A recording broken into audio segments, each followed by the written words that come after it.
for joining Gwinnett County Public Library for our Parenting for a Better World program with Professor Ott Marshall. I'm Miriam Mayer, and I am an Adult Services Specialist for the library. Professor Marshall will be discussing her book, Parenting for a Better World, Social Justice Practices for Your Family and the Planet. Dr. Ott Marshall is Professor of Christian Ethics and Conflict Transformation and the Director of the Graduate Division of Religion at Emory School of Theology. Dr. Marshall has worked with the refugee resettlement programs of Church World Service and the United Methodist Committee on Relief. Dr. Marshall's work focuses on contemporary Christian ethics with particular attention to violence, peace building, and conflict transformation. She is the author of 3 books and the editor of 2, and has published essays on welfare reform, the use of film to teach ethics, and the United Methodist response to war. Please welcome Professor Ott Marshall.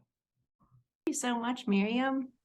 I really am grateful for the work that went into putting this program together and for your adaptability to make a Zoom option possible.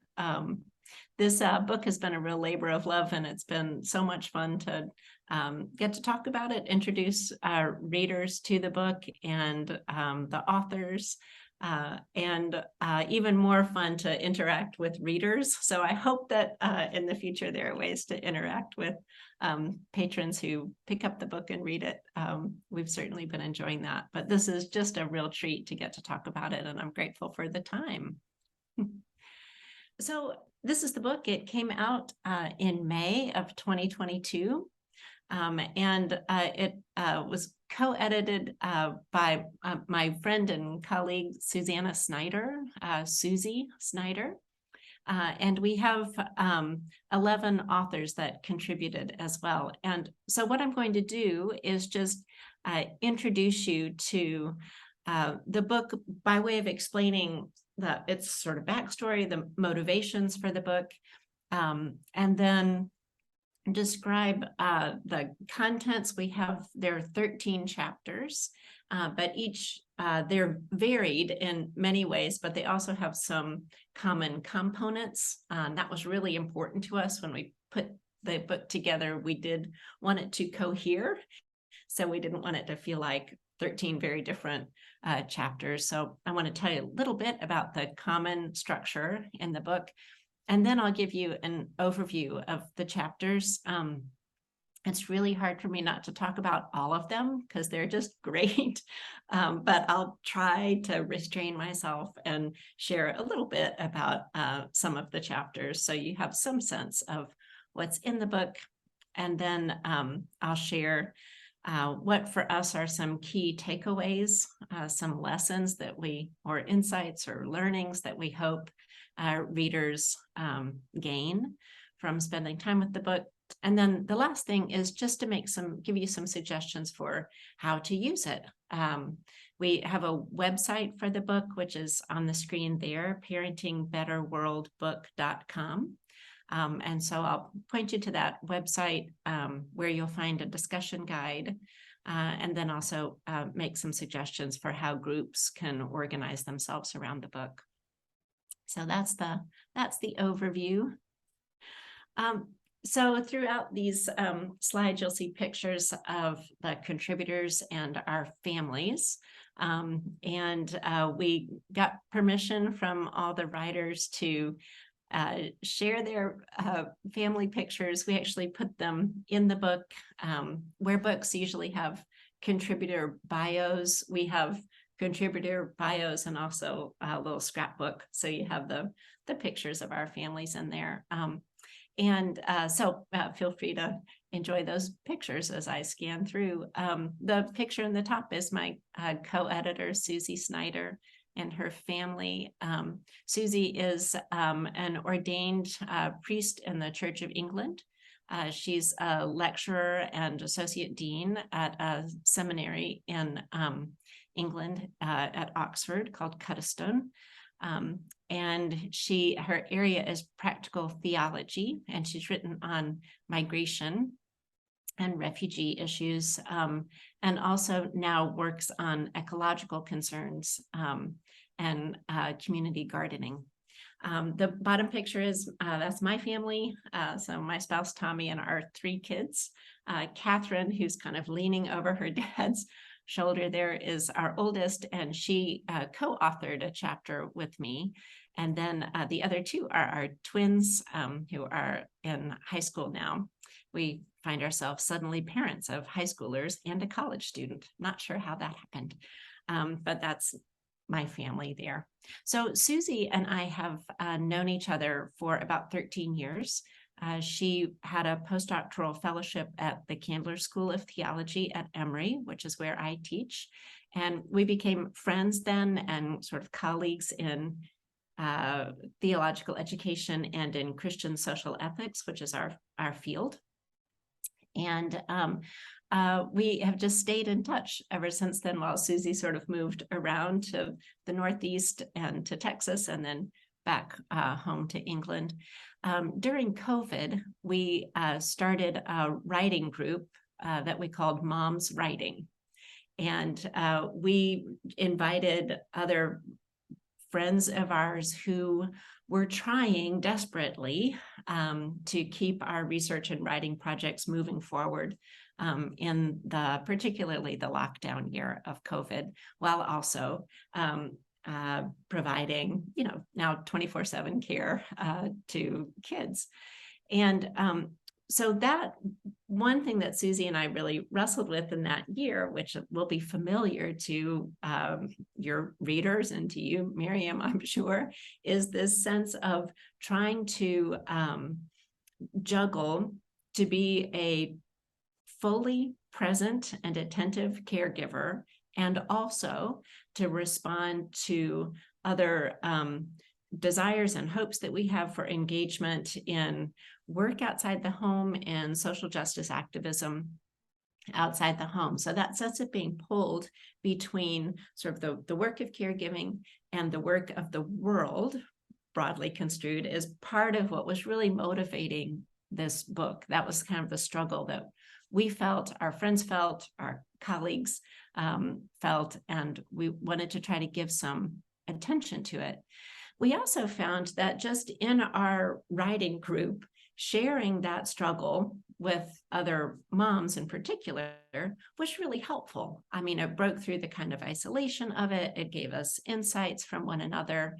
And so the second kind of motivation for this book was really just the gift that it is to share struggles with other people and to learn from them. Because we are primarily academics who research and write, it was natural for us to think about how we might pull some of these insights from others into an edited volume.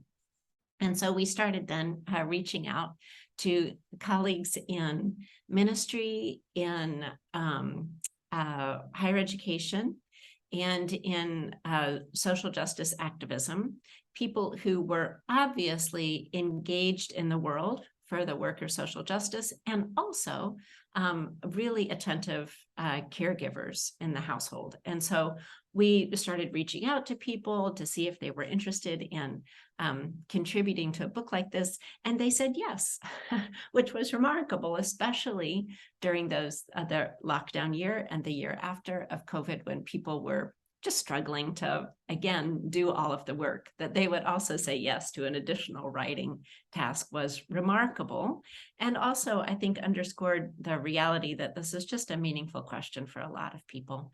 So what emerged from that invitation is this book that we really feel good about because it is an honest book. It's not making great promises about how you can do it all and be spectacular at everything, but it's being honest about how difficult it is to do these different kinds of work in a way that we feel good about, right? It's just hard. And we also hope that it offers some reassurance for people that you're not alone in this hard work, but also that each chapter provides some insights and some strategies and some practices that might be pragmatically useful to people. They're doable, they're small scale. They're really intended to help people lean more intentionally into things that they are doing and feel good about. So that's sort of what's emerged, and those are some of the motivations behind the book. So what's in it? So we have 13 chapters, and each chapter is situated in a different parenting context. That was really important to us. So we have different kinds of families represented in the book. We have families with toddlers. We have families with grandchildren. We have families that are biological children. We have families of adoptive children. We have families that are traditional family structure. We have single parent families. We have just the whole mix. And that was really important to us in the structure of the book. We also invited people to think as concretely as they could. So these struggles, the struggle to juggle is huge and varied. And we invited people to really name one particular struggle that they have, one particular thing that they really work on and wrestle with. And that, and the invitation was to not only name that thing, but to do some reflection on it. Now, we are all, the writers in this book are all Christian. Some of them are clergy, some of them are activists, but it was important for them to think about these challenges in a holistic way, in a way that integrates their sense of spirituality as well as political commitments, social structural commitments, vocational commitments, all of those things. So the spiritual component is a part of each chapter. And we invited the writers to lean into that, to think about how this struggle of parenting and social justice also has for them a soul dimension or a spiritual dimension. So it includes, so each chapter then also includes some theological reflection. And then the last thing we invited them to do, well, two more actually, is to not only describe that struggle in a particular way, but to also identify a practice.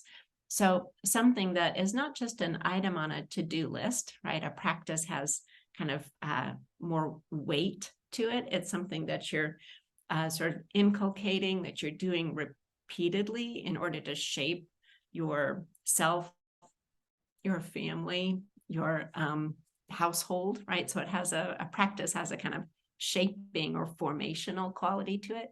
So we invited our contributors to name a practice that helps them address that struggle. And then the last thing is to take out of that practice one concrete thing that readers might try. So each chapter ends with literally a try it out section, which is try it out, and then it has bulleted points or sometimes steps. And they're very concrete and specific, and again, really small scale. So it's not, try it out, change the world, upend your whole structure and try this completely different thing, but it's try it out. Try creating a small garden with your toddler. Try creating a collage with your teenager. These are really doable exercises, but they get at these sort of larger challenges and practices. So we have, as I said, 13 chapters, and we titled them according to what the practice is. So it was important to us to think about chapters that are getting at these particular strategies, but the chapters aren't organized according to issues. So our contributors are writing about racism and racial justice, and they're writing about ecological degradation and sustainability. They're writing about these sort of massive challenges of our time, but we organized their writing around the practice that they offered.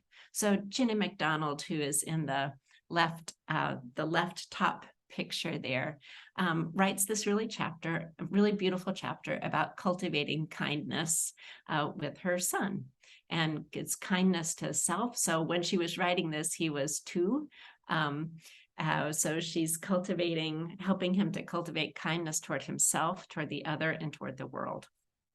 And it's a really lovely chapter about sort of the challenges of cultivating kindness in our cultures that tend to be quite mean in many ways, right? So she names the challenge. She identifies this practice of cultivating kindness. And then at the end of her chapter, she gives again these sort of a try it out section, how you can help even a toddler practice kindness toward self, toward other, and toward world. Susie Snyder, my coworker, her practice is to focus on gardening, and particularly edible gardening. And she does this both in her home and with a community gardening effort. Ingrid Rasmussen, who you'll see in another picture, is a Lutheran minister in Minneapolis, and she introduces a practice of singing subversive lullabies. So thinking about lullabies as something that we all do with our babies, and how we might think about that singing time as a time to sing songs about justice, about peace, about love, different language, lyrical language, to also do that formational work in a family, so that you're consistently integrating the work of social justice with these daily habits of parenting, like helping our babies get to sleep, our toddlers get to sleep. Hayren Kim Craig is in the bottom picture here. She's a professor of homiletics at a seminary in Toronto. And she writes about praying and the work of prayer and the language of prayer, and particularly thinking about a sort of cross-cultural language in prayers, and how the language itself can be both formational, not only in sort of the spiritual aspects for a family, but also in this orientation toward contexts of diversity and cross-cultural sharing and hospitality. I want to say a little bit more about the next one, which is Give Backpacks. So Carlton and Isaiah Mackey are the father-son pair there. Carlton is here in Atlanta. He is now a director of community engagement at the High Museum. He was at Emory, where he focused on ethics and the arts. And this chapter is sort of particularly dear to me because it unfolded out of an interview with Carlton and Isaiah. So Isaiah has a practice that he does, and the chapter is really built around Isaiah's practice, where he creates what he calls give backpacks. And this is, it's a Ziploc bag, a big gallon bag, and he puts into that a bottle of water, a nutrition bar, a pair of socks, sometimes $1, some other snacks. And he keeps these give backpacks in the back of his dad's car. And so when they're driving around the city of Atlanta and someone comes up at a red light or from the sidewalk asking for help, Carlton will roll down his son's window in the back seat, Isaiah's window, and Isaiah will greet the person and hand them a give backpack. And so in this chapter, Isaiah talks about sort of how the idea came about, where the money comes from, how it's connected with larger issues around earning and saving and giving. And for Carlton, how this is part of a kind of parenting for justice practice. So it's a beautiful chapter. I love all the chapters, and also that one is one of my favorite, because you really get a sense of not only parenting for a better world, but really often following the lead of our kids and working together with them to identify practices that are both important to the family and good for the world. Luke Lerner is another one of our colleagues in the UK, who's also a priest in the Church of England, and he writes a really beautiful chapter about the power of being interrupted by our kids, which is something that we all have experience with. And he's trying to think about this thing that happens to us as parents and is often such a frustrating thing, but how we can turn that around to really value the power of interruptive listening, and to embody that by listening to our kids when we're interrupted, but also being open to kind of the exercise of interrupting our sort of society, our status quo, the ways of doing things, that interrupting patterns with a provocative question or a generative turn or a radical challenge, that also can be a practice of parenting for a better world.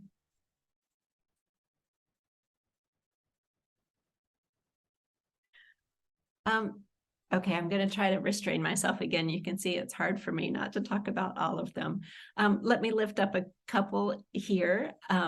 So the chapter 8, but I can't do it. I'll be more quick about them. So Brian Brock's chapter is like Luke Larner, who takes a familiar experience of being interrupted by our kids and turns it into a practice.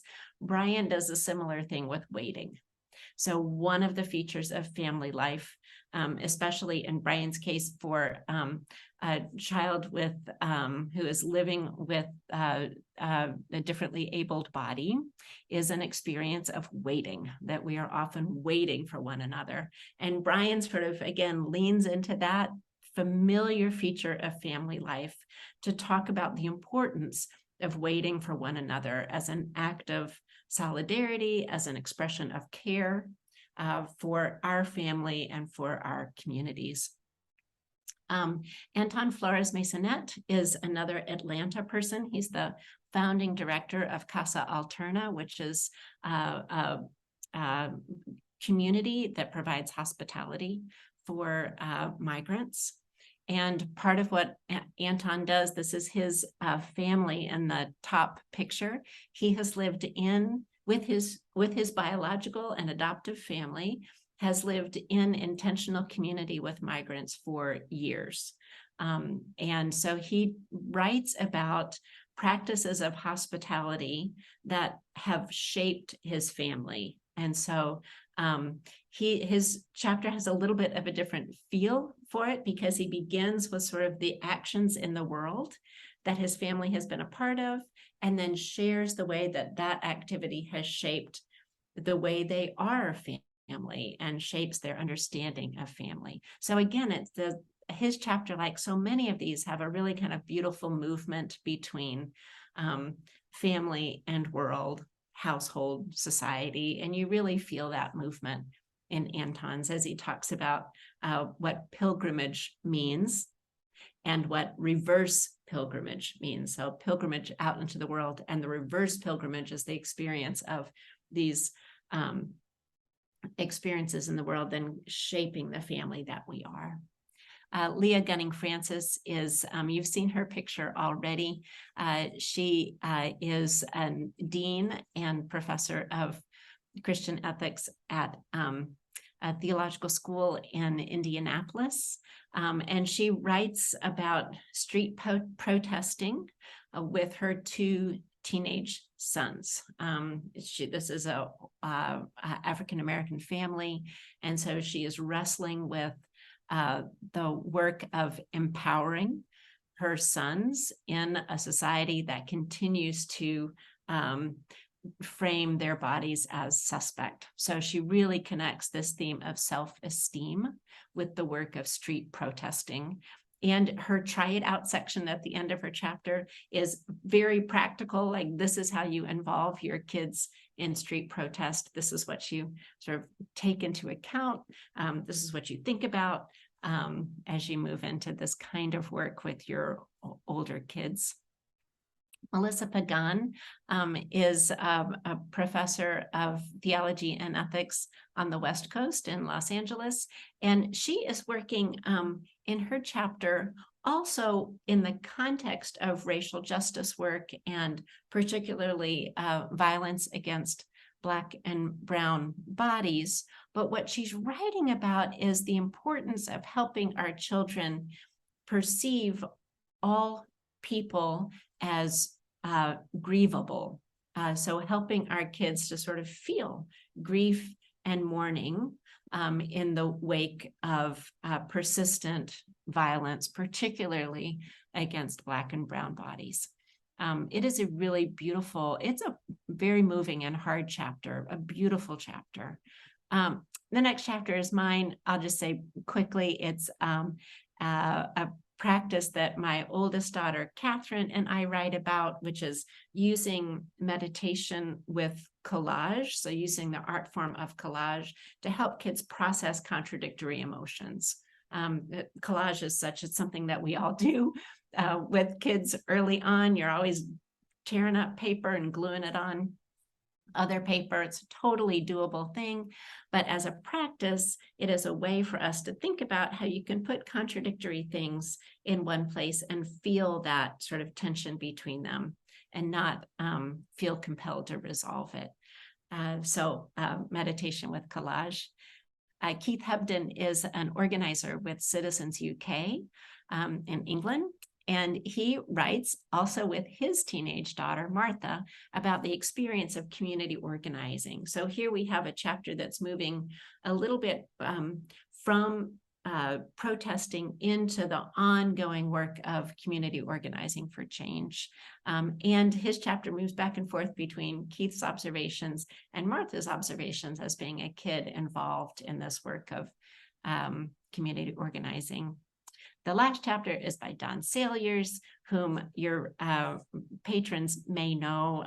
He is another person in Atlanta. He's a emeritus professor of theology from Emory.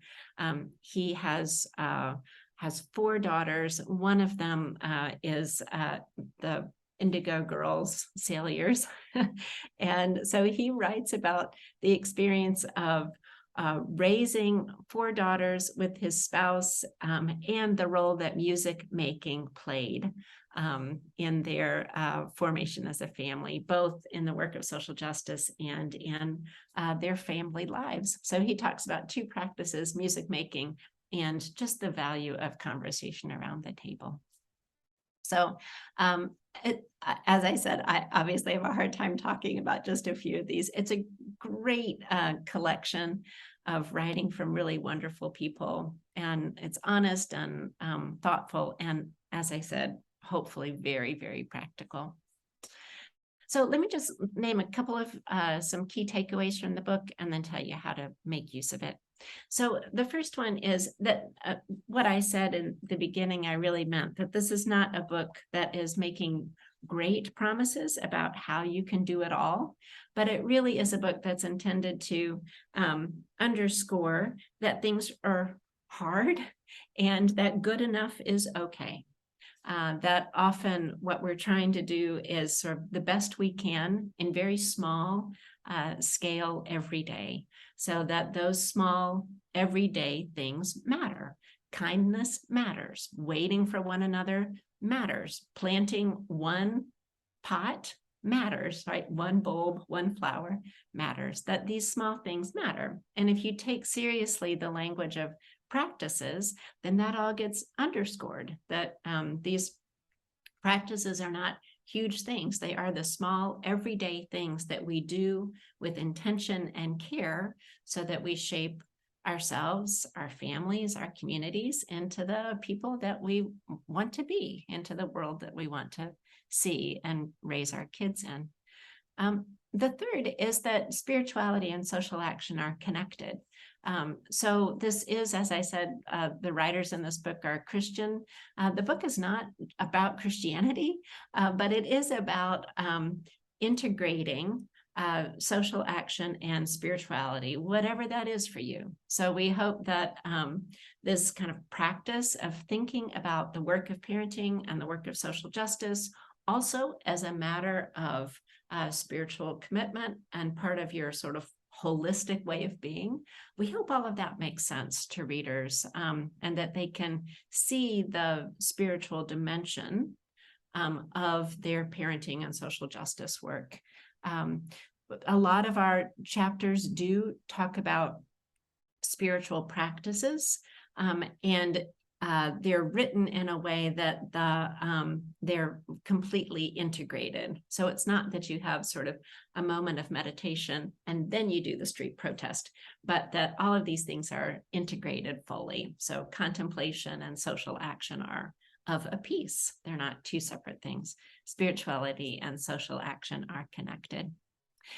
The last point is very much related to the first one, that good enough is okay and that small things matter. That what we're trying to do when we make these suggestions for practices is not to add more things to the to-do list for parents, but to really think about integration. So hopefully what's modeled in these chapters for readers is the way that a parent can think about what they're already doing and how they might do that with more intention and connect it to the work of social justice. It's that kind of integration, not addition, not adding more things to your to-do list, but thinking about how you can integrate your commitments a little bit more. And it's really very much about intention and not perfection. Again, that good enough is okay. So trying to integrate, to do things that you care about with a little bit more intention, to think about integrating your social justice commitments into the daily work. That's really what we're trying to do on a very small scale. And we believe that that matters, that good enough is okay, and that small everyday things matter.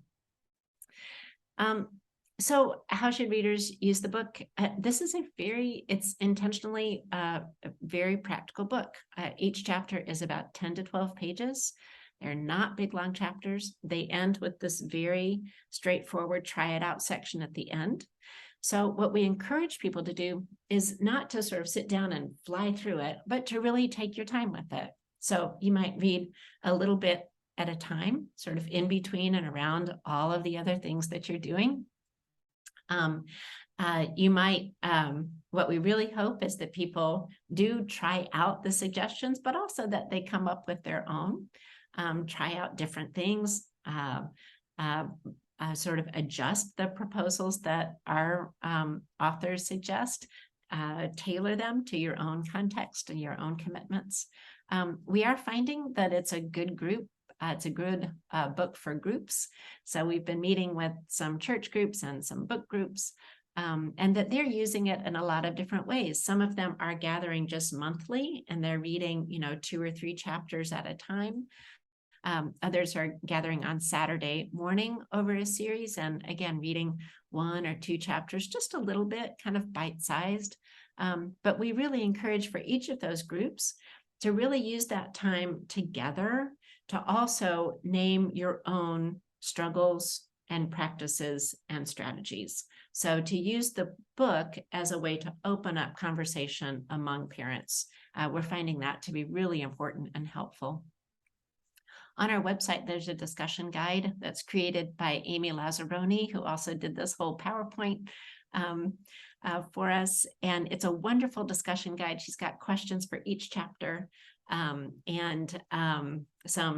She pulls out sort of key points from each chapter and then questions for them. So we hope that that's a helpful resource as well. So I thought I would close with just some words that are in the afterword of the book. So I will do that. So this is from the afterword. We hope that the voices collected here offer some encouragement for you. Whether you take up a particular practice or not, let yourself be encouraged by the thought that someone somewhere is doing a good thing. People all over are parenting for a better world. We are trying in our own ways to make this beautiful planet a more just place where our children and our children's children will flourish. So take heart, knowing that you are not alone and that every little thing you do matters. So I'll stop sharing, Miriam. And I want to thank you again for the opportunity to share our book with your patrons. And we really hope that it's a helpful resource for people. Thank you.